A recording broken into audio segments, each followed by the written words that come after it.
হঠাৎ বিশ্বনবী দেখলেন আকাশের সূর্যের আলো ক্ষীণ হতে শুরু করেছে, কমতে শুরু করেছে। তিনি খেয়াল করে দেখলেন এর কারণ সাইয়েদনা জিব্রাইল বিশাল ফেরেশতাদের বহন নিয়ে পৃথিবীতে নেমে আসছেন। পড়েন সুবহানাল্লাহ।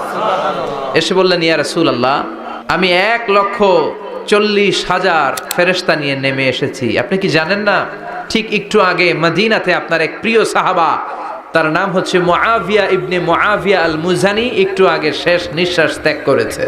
বিশ্বনবী বললেন, ইন্না লিল্লাহি ওয়া ইন্না ইলাইহি রাজিউন। সাইয়েদনা জিব্রাইল বললেন, ও নবী, আপনি কি আপনার প্রাণের সাহাবীর জন্য গায়েবানা জানাজা পড়বেন না?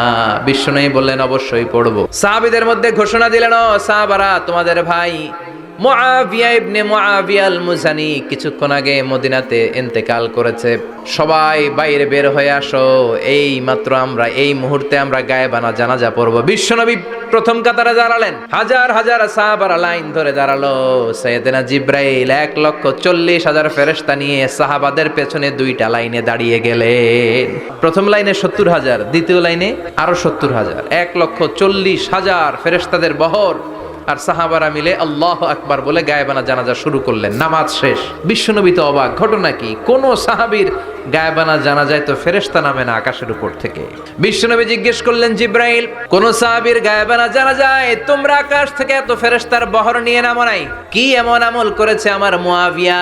কি এমন ভালো গুণ ছিল, ভালো আমল ছিল, যার কারণে আরশের উপরে তার এত সম্মান?